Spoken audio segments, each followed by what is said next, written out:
Let's stop pretending this doesn't piss you off. Let's strip away the placid smiles and the patient nods and the quiet assurances you offer yourself in the dead of night when the blue light of your phone paints a ghostly pallor on your ceiling. Let's be honest, brutally so. You've been doing everything right, or at least, everything you were told was right. You are a cartographer of consideration, a student of sincerity.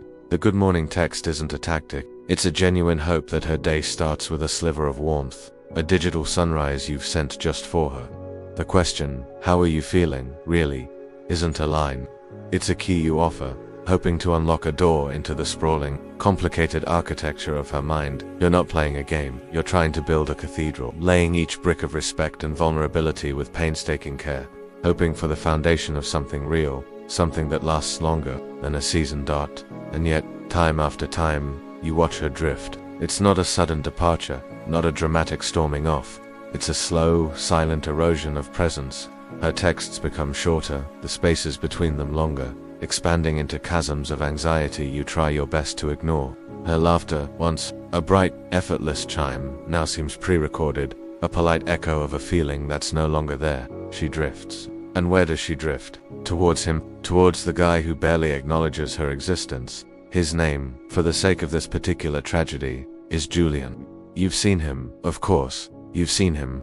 He moves with a liquid indolence, a casual disregard for the space he occupies, as if the world is a party thrown in his honor that he's only just decided to grace with his presence. He treats her like an option, a pleasant diversion in the grand, unfolding epic of his own life. He is the master of the vanishing act, the ghost who haunts not with chains but with silence. He'll disappear for days, leaving her messages on read, a digital tombstone marking the death of a conversation. Then, just as she seems to be forgetting him, he'll reappear with a 3-word text, "You are," and like a phantom summons, she rise. Drawn back into his orbit as if nothing happened, you sit there, nursing a drink at the bar where you were supposed to meet her an hour ago, scrolling through her social media, seeing a picture she just posted. She's not with you, she's with him. A blurry selfie, his arm draped casually over her shoulder, a smirk playing on his lips. Her smile is different in that picture. It's not the comfortable, easy smile she gives you. It's a high-stakes, uncertain, incandescent smile. It's the smile of someone who has just won a prize she wasn't sure she was even competing for. And you sit there, the ice in your glass melting, a cold hard knot tightening in your gut, and you wonder how the hell any of this makes any sense. But I'm going to tell you what most men like you, the good men, never realize. Those ckboys, the Julians of the world, they understand women, not in the way a poet understands a muse or a husband understands his wife. No. They understand women on a primitive, cellular, brutally effective level.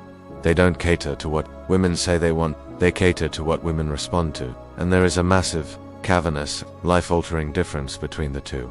You've been conditioned your whole life, by movies, by society, by the well-meaning advice of your mother, to think that women want a portfolio of reliable virtues, safety, kindness, predictability, and open, unfiltered vulnerability. And, to a degree, in the calm, rational boardroom of their conscious mind, they do. That's the man they believe they should want.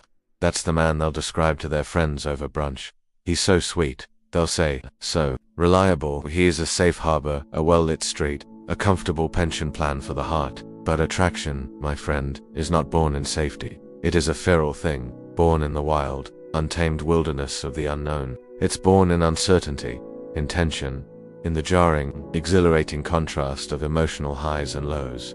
That's why a woman will spend an entire evening telling you, with earnest sincerity, that she wants a nice guy, that she's tired of games, that she's ready for something real. And then she'll go home and lose sleep, tossing and turning, rereading the last cryptic text from the man who gives her nothing but mixed signals. It's not a contradiction of character, it's a contradiction of chemistry. Deep down, in the ancient, reptilian part of her brain that has been shaped by millennia of survival and selection, her mind is wired to chase emotion, not stability. Emotion, and the Julians of the world, whether they know it or not, are maestros of emotion. They are conductors of the chaotic symphony that plays in the human heart. They aren't thinking about long-term compatibility, about building a future, about meeting her parents. They are playing the short game, the only game that matters in the currency of raw, unadulterated attraction. They are dealers of emotional dopamine, a spike of it when he finally texts back, a burst of intoxicating intimacy when he gives her his undivided attention for a few fleeting hours, a wave of validation when he pulls her close in a crowded room, and then, just as she's getting used to the warmth, it's followed by the chilling, deafening silence of his absence. To the untrained mind, to the heart that hasn't learned the difference between passion and pathology, that chaos feels like passion, that anxiety feels like excitement, that desperation feels like love. Let's break it down. Pull the curtain back on the grand illusion. Julian understands the power of distance. He isn't orchestrating it with the meticulous precision of a chess grandmaster, he's living it. His life is his, and she is a guest within it, not the centerpiece. He's not always texting because he's actually busy living. He's not always available because he has other things going on, other people to see, other goals to pursue. He's not laying his heart out on a platter for her to inspect and approve because his heart isn't for sale. He keeps her guessing, not as a tactic, but as a byproduct of his own self-possessed world. And while that seems manipulative, even cruel, from your vantage point, it's biologically effective. Think about it from a primal perspective. Humans, both men and women, crave challenge. We are driven to solve puzzles, to conquer territory, to attain the unattainable. In a modern world where every other guy is sliding into her DMs, offering his soul on the first date, professing his undying affection before he even knows her last name, the man who holds something back becomes an anomaly. He becomes rare, becomes valuable. He becomes, God help us, addictive. Because now, she's not just passively receiving your attention.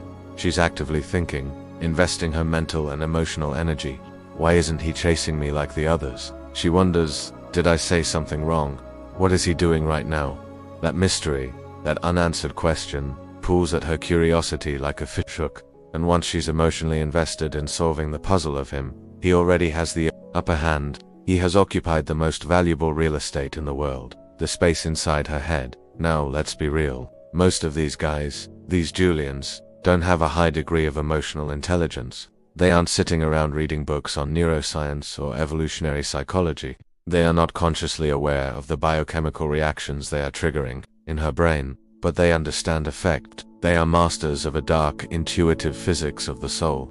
They know through trial and error, through the lived experience of their own romantic endeavors, that the less you seem to care, the more she often does. They know that detachment creates desire, that silence creates anxiety, that inconsistency creates a desperate, clawing obsession. And that's the twisted, gut-wrenching part of it all, because it works.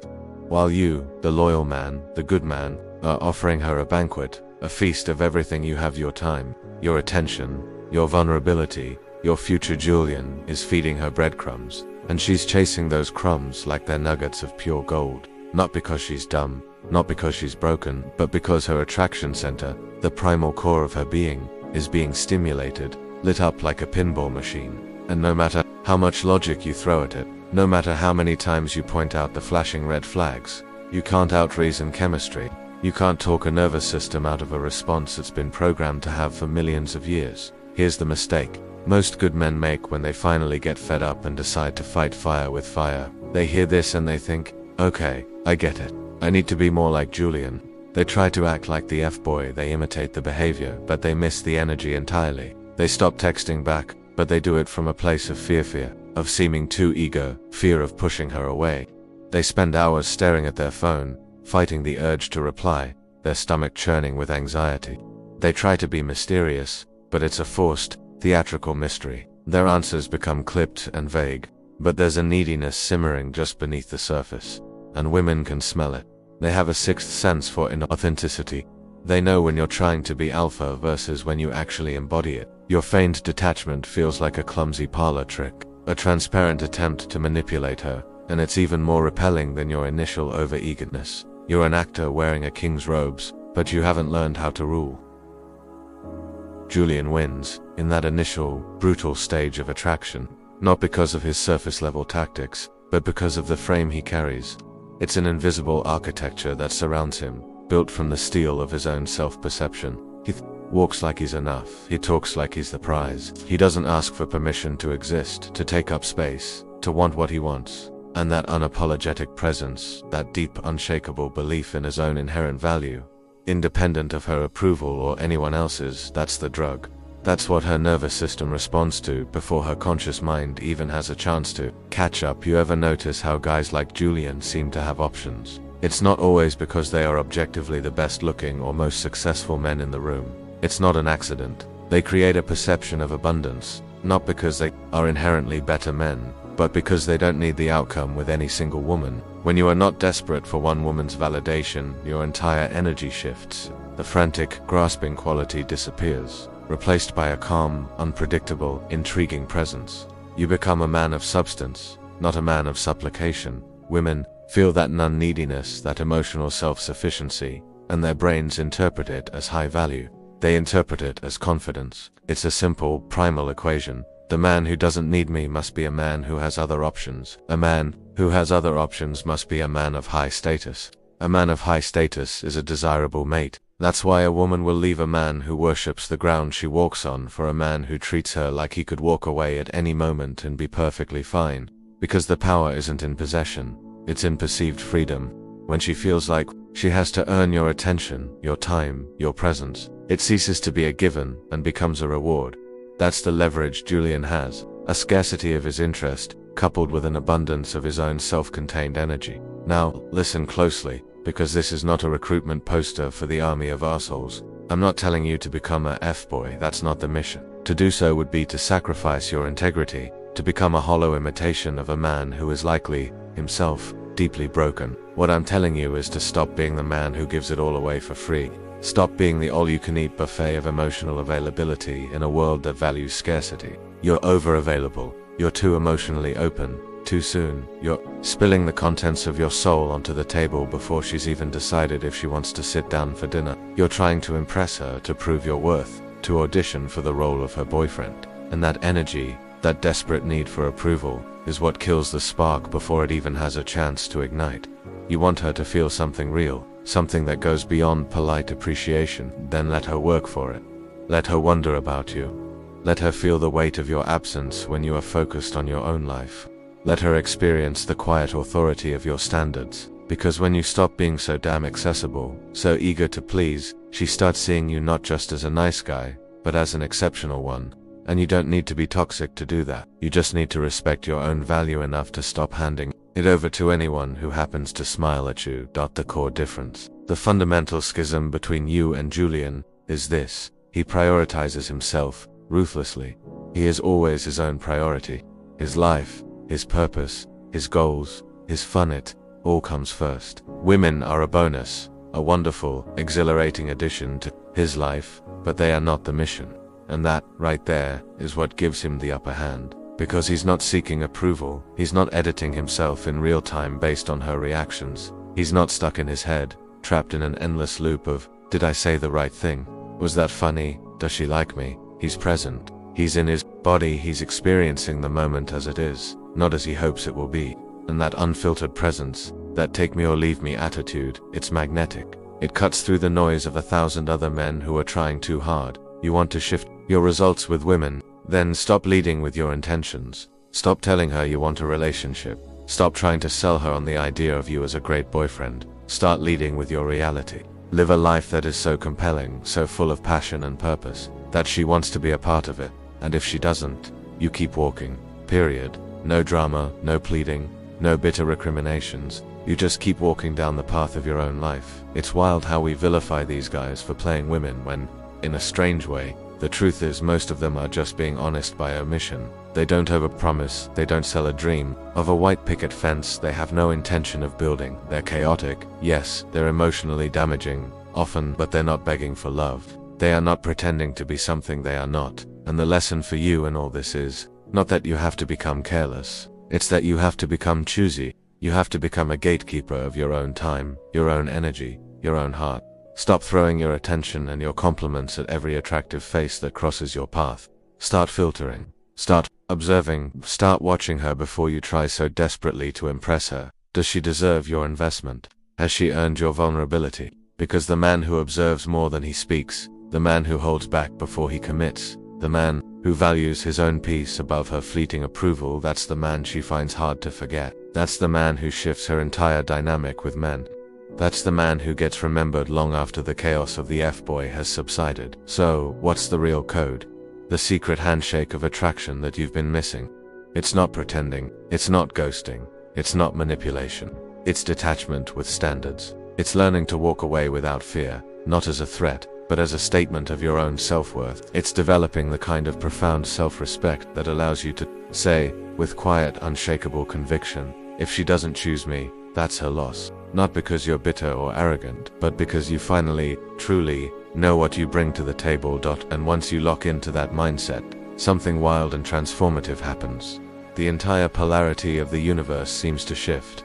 You become the man that she is nervous to lose. You become the man who, ironically, triggers her anxiety, her uncertainty, her chase instinct. You become the man who lives in her head when she's with someone else, even someone as intoxicatingly chaotic as Julian. Not because you chased her, but because you walked with the quiet, powerful grace of a man who didn't have to. And once you do that, you'll stop asking how the F-boys get the women, and you'll start watching them, and everyone else. Wonder how the hell you did. Asterisk, a lot of men hear this and think, so I just stopped caring. They equate the lesson with a descent into apathy, a cold and calculated withdrawal from the world of feeling. But no, that's a fundamental misunderstanding, a crude interpretation of a profound truth. The Julians of the world, the F-boys, don't win because they don't care. They win because they care more about themselves. There's a universe of difference between the two. The first is numb, a hollow void. The second is centered, a gravitational force. You don't need to become cruel, silent, or fake. You need to become so utterly and completely locked into your mission, your purpose, your personal progress, that her presence or absence doesn't tilt the axis of your world. That kind of emotional independence, that deep resonant self-sufficiency, intoxicating to a woman, because deep down in a place even she might not consciously understand, women want to orbit a man who isn't orbiting them. And that's the great contradiction that confuses and confounds good men. They think attention wins love. They think supplication wins devotion. No, my friend, gravity does. You must become the planet, not the satellite. Think about Julian. The F-boy doesn't flinch. That's one of his strongest, most maddeningly effective weapons. He doesn't double text when his first message goes unanswered. He doesn't panic and send a follow-up. Hey, just making sure you got my last message. He doesn't spiral into a vortex of self-doubt if she pulls back for a day or two. He doesn't bombard her with questions or accusations. And while that behavior might stem from an emotionally shallow place, from genuine indifference or a narcissistic wound, creates a pattern that is, ironically, both emotionally safe and wildly unpredictable. It's ironic, isn't it? But women often find more psychological stability in a man who doesn't react to their every emotional whim than one who is constantly scrambling for her approval. The more reactive you are, the more your mood is dictated by her actions, the more power she knows she has over you. And the more power she has, the less attracted she becomes. It's a paradox of power. The more she can control you, the less she wants you. Man who stays cool, calm, and collected when she tries to provoke him, when she tests his frame with a little drama or a sudden withdrawal, that's not weakness, that's power. And women, like all human beings, always crave what they can't control. Have you ever heard a woman say, with a bewildered look in her eyes, I don't know why I'm so into him, he's kind of a jerk? That's not a random statement. That is the direct result of emotional dissonance. When a woman feels off balance, when she can't quite predict your next move or fully grasp your intentions, she becomes invested. Not because she enjoys playing games, but because her brain is a pattern recognition machine, and it becomes obsessed with solving the puzzle you represent. And humans are addicted to unfinished stories. It's why cliffhangers in television shows make us binge-watch an entire season in one weekend. We need closure. We crave resolution. The F-boy is a walking cliffhanger. He's not fully present, but he's not fully absent either. He doesn't outright reject her, but he doesn't fully chase her. And in that confusing, maddening, liminal middle ground, she loses her footing. She keeps engaging. She keeps coming back, not out of love or genuine connection, but out of an emotional need for resolution. She needs to finish the story, to solve the puzzle, to figure him out. And that process of trying to solve him creates a powerful, albeit toxic, bond. It's a bond most good men will never trigger, because they are too eager to resolve everything too soon. They lay all their cards on the table in the first hand, leaving no mystery, no tension, no story left to unfold. Now let's talk about something even more primal: sexual polarity. The F-boy doesn't lead with words of affirmation or long heartfelt confessions. He leads with energy. He leads with intense, unwavering eye contact that holds her gaze a second longer than is comfortable. He leads with timing, knowing when to lean in, when to touch her arm, when to create a moment of charged silence. He leads with boldness. He doesn't ask for permission to flirt, he just flirts. He doesn't pre-qualify his desire by asking, "Would it be okay if I kissed you?" He expresses it unapologetically, through his actions and his energy. And while that might feel arrogant or presumptuous to you, it's also deeply, fundamentally masculine, because women, on a primal level, don't want a man who asks to be desired. They want a man who commands desire, without needing her validation to feel it. The energy he projects is, "I'm here, I want you, but I don't need you." And that combination of desire and detachment is incredibly rare. It's primal. It's real, unvarnished attraction. Most men are stuck in their heads, analyzing, calculating, seeking permission. The F-boy, for all his faults, is in his body. And that embodiment alone, that grounded physical presence, creates a stark contrast that she simply can't ignore. So what can you, a man of integrity and depth, take from this without becoming toxic? You need to embrace emotional discipline. Stop over-explaining your feelings. Stop reacting to her every mood swing. Stop sharing every single thought and insecurity like your mind is a diary you're reading aloud. Start being intentional with your words and your actions. Start observing more and talking less. Start giving her hand yourself the gift of space.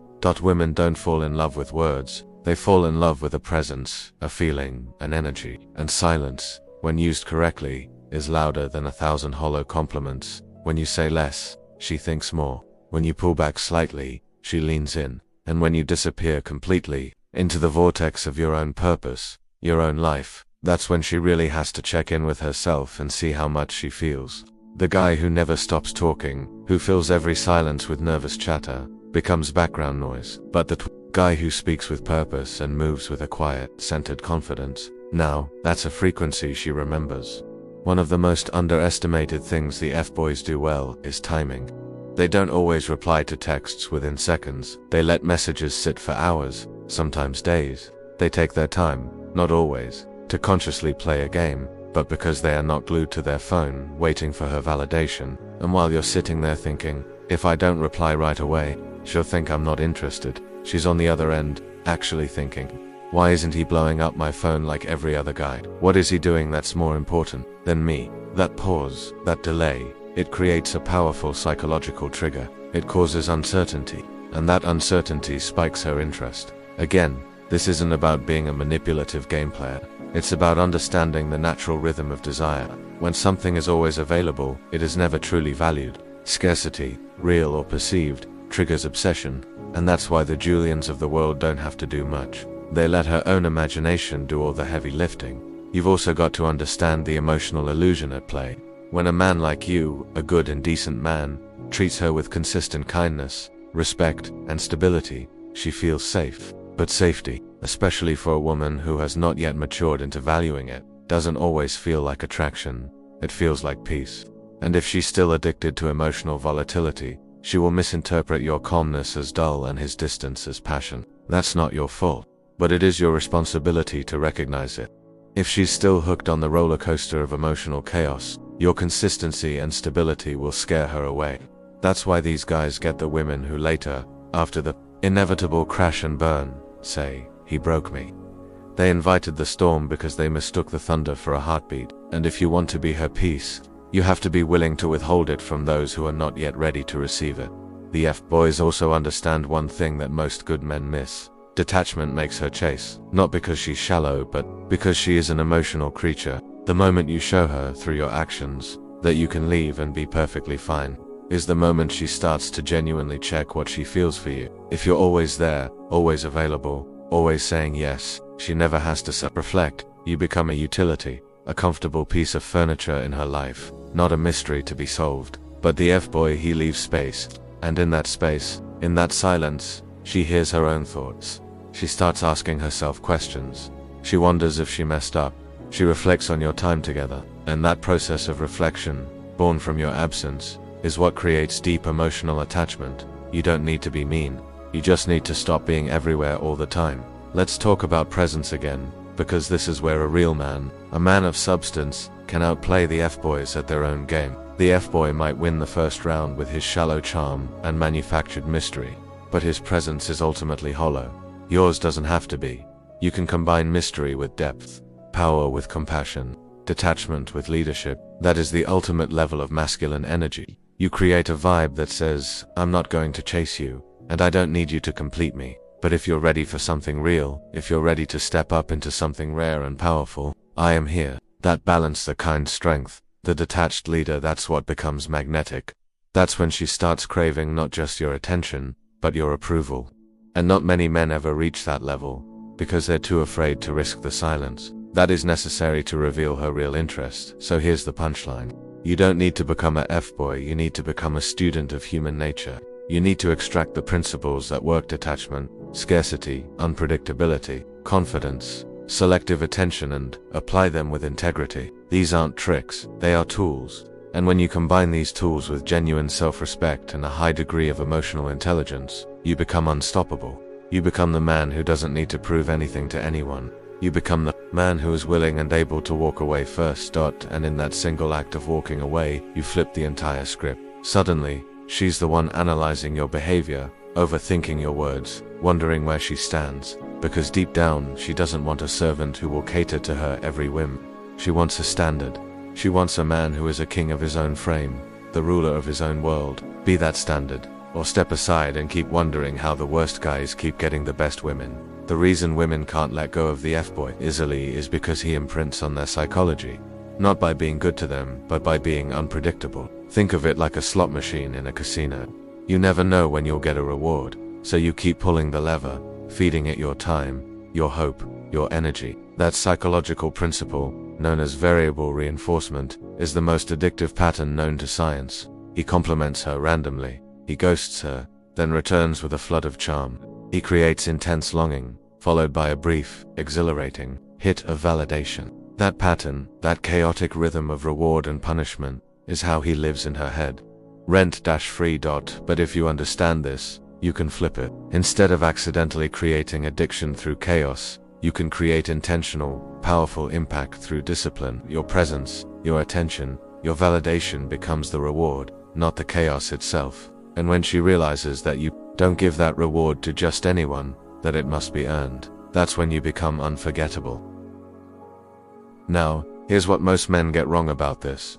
They think F-boys are confident, but that's only half the story. Often these men are deeply broken. Their confidence isn't rooted in genuine strength.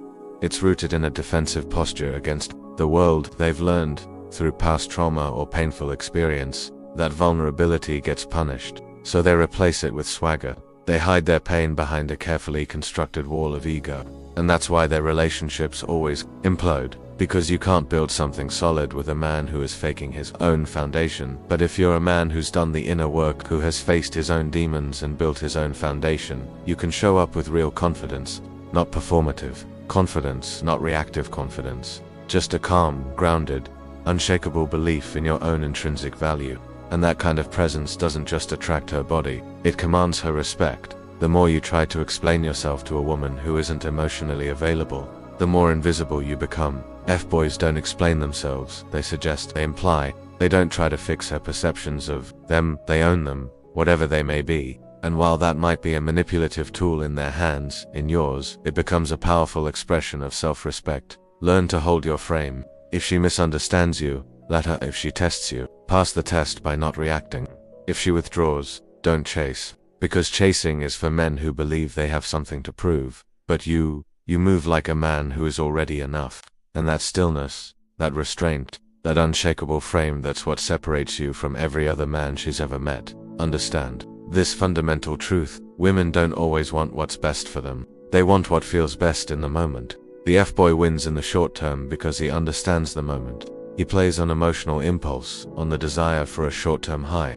And if you're a man who is trying to sell long-term value to a woman who is still addicted to short-term thrills, you will be ignored every single time. But if you can be the moment, if you can create presence, tension, and powerful energy, and still maintain your integrity, then you win both games. You attract her with sensation, and you keep her with substance. That balance, that's king behavior. That's how you become the man she brags about to her friends, and secretly fears losing in the silence of the night. Another trick they use, often unconsciously, is emotional anchoring. He makes her feel something intense, early on. It could be desire, jealousy, curiosity, or chaos. And from that point on, every time she feels a flicker of that same emotion, her mind links it back to him. That's how powerful memories are formed, through intense emotion, not through logic. If you want to leave an indelible mark on a woman, don't just be nice, be memorable. Take her somewhere different, somewhere that breaks her routine. Say something bold and unexpected. Hold her eye contact a little longer than usual. Interrupt the boring pattern she's used to with every other guy, because if she can't stop thinking about you, she can't stop feeling for you. And that's how real emotional chemistry is built. Not by playing it safe, but by creating emotional spikes she didn't see coming. Let's get even deeper. The worst guys often get the best women because they force these women to confront their own emotional immaturity. The woman who says she wants stability will chase volatility if that's the emotional frequency she's used to. She says she wants peace, but she runs from boredom, and the F-boy gives her a brand of chaos that feels like intensity. But if you want to win in the long game, you must provide depth. You match her passion with your poise. You match her fire with your clarity. And eventually, when she's done playing with boys who break things, you're the man she calls, not to fix her, but to build with her, because she finally sees what her heart truly needs, over and above what her hormones temporarily crave. You must become a paradox. The F-boy is one-dimensional, fun, dangerous, but ultimately shallow. You must be everything he is, and everything he isn't. You must have depth with an edge, kindness with unyielding strength, silence with a searing intensity. Your presence, it should say, I don't need you, but I am not afraid to lead you. That balance is incredibly hard to find, which is precisely why it's so irresistible when it shows up. Women crave duality in a man. They want the thrill of unpredictability with the profound safety of trust. Most men can only offer one or the other. The F-boy gives her the thrill. The nice guy gives her the safety. You give her both. And that's what makes her obsess. That's what makes her stay. Let's address emotional withdrawal. F-boys pull back, but they do it out of boredom or as a calculated, manipulative tactic. You, however, can learn to pull back with purpose, not to punish her, but to protect your own energy. When you sense an imbalance, when you feel you are investing more than you are receiving, you don't complain or demand more. You calibrate. You quietly, calmly, reduce your effort. You move your focus elsewhere, back to your mission, your purpose, your life. And in doing so, you trigger something incredibly powerful. Her curiosity and her respect. She starts wondering, sensing the shift, and often chasing to close the gap. Not because you played a game, but because you respected yourself enough to stop giving without receiving. That quiet withdrawal, that dignified retreat, it speaks louder than any argument ever could. It says, I will not fight for a place in a story that doesn't value me. F-boys also know how to use their environment. They take women to exciting places, they curate bold experiences, and they build fast, intoxicating emotional momentum. You should too, but with purpose. Don't invite her into your chaos. Invite her into your world. Let her see your discipline, your vision, your growth. Let her witness how you move through life with precision and passion. And when she steps into that frame, she either aligns with it, or she exits. There is no begging, no bending, no adapting yourself to win her approval. You're not trying to impress her. You're giving her a chance to witness something real, something powerful. And the more grounded you are in your own world, the more valuable your attention becomes within it. Finally, remember this. She may chase the thrill, but she marries the standard. The worst guys might get her heart temporarily, but they almost always break it. You get her loyalty when she finally sees what she truly needs, but you have to be willing to hold the line until then. No dimming your light to make her comfortable. No lowering your value to make yourself more accessible. No performing for her approval. You show up as who you are, grounded, complete, and clear in your purpose. And when she finally realizes that her obsession with chaos was just a phase, a lesson she had to learn, she looked for the man who never needed to become a fire to be powerful. She'll look for you. Here's the uncomfortable truth. F-boys never ask for permission to lead, and that's a huge part of their magnetic pull. They don't tiptoe around a woman's uncertainty. They assume the role of authority without apology. Now, that doesn't mean being controlling or arrogant. It means having direction. It means knowing where you're going and confidently inviting her along for the ride, not constantly stopping to ask for directions or approval. When you lead like that, boldly, calmly, and unapologetically, completely rewires the dynamic. She no longer sees you as just another option. She sees you as a force. And while the F-boy leads through manipulation, you lead through conviction. That's the difference between chaos and power. Most men make the critical mistake of trying to win a woman's heart through logic and reason. The F-boy doesn't bother. He bypasses her logical brain and speaks directly to her emotional nervous system. He makes her feel something, and that feeling is what sticks. But here's your edge. You can create feeling without deception. Speak from your truth, not from a tactic. Use silence strategically to build tension and anticipation. Touch with intention and confidence. Don't rush into vulnerability. Let her earn your story. Make her feel like she's discovering you, layer by fascinating layer. Because when every moment with you feels like a new chapter unfolding, she doesn't just want you, she becomes addicted to the experience of becoming known by you. F-boys have one trait that most good men are deathly afraid of: detachment. They're not emotionally overinvested in the outcome, and while that's often a sign of a toxic, avoidant personality, it creates the illusion of immense power. You must master the healthy version of this. Engage detachment. Love her, lead her, engage with her fully, but never ever attach your core identity to her presence in your life. When a man can love without obsession, he is untouchable, and women feel that. They lean in more, not because you're being distant, but because you're whole without them. A woman can sense when a man needs her to feel complete, and that neediness repels her. But a man who can walk away at any moment, not out of pride or anger, but out of a deep sense of inner peace, that man is magnetic. Let's talk about patterns. The F-boy disrupts a woman's routine. He texts at 2 a.m., vanishes for 3 days, then reappears with a burst of charm. It's erratic, but it stimulates. You, however, can create intentional tension. Be consistent in your character and your presence, but unpredictable in your energy.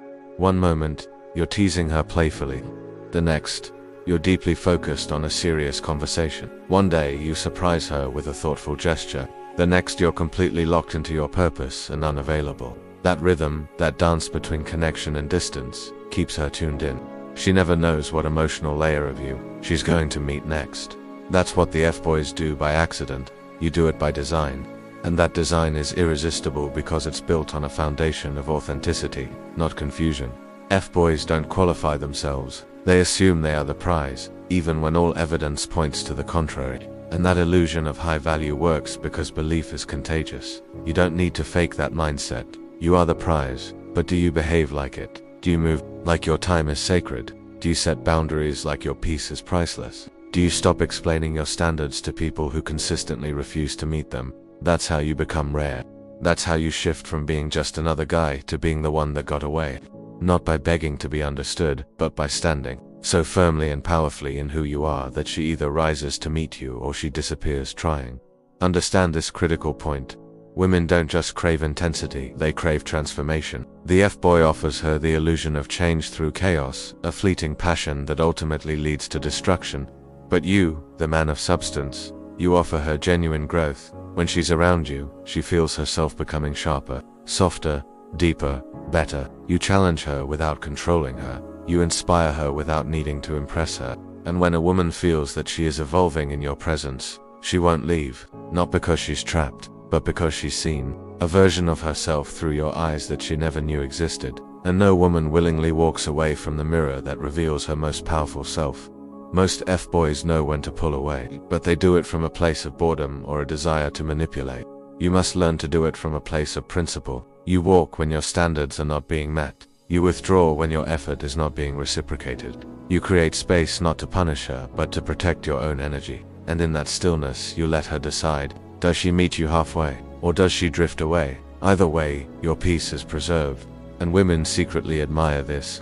They may test it, they may resent it, they may even mislabel it as arrogance at first. But in the end, they respect a man who does not fear his own solitude. Because only that man can offer love without losing himself in the process. An F-boy often gives her one thing: attention. But that attention is cheap, reactive, and scattered. You, on the other hand, give her your presence. When you're with her, you're not checking your phone. You're not half listening while thinking about something else. You are fully locked in. Your eye contact is steady. Your energy is grounded.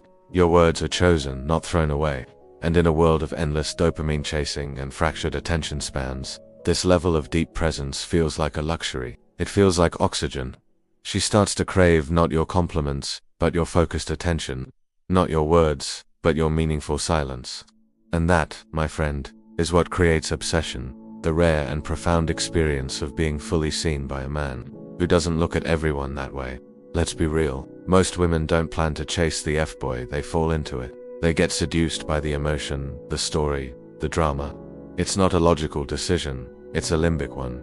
It's neurological.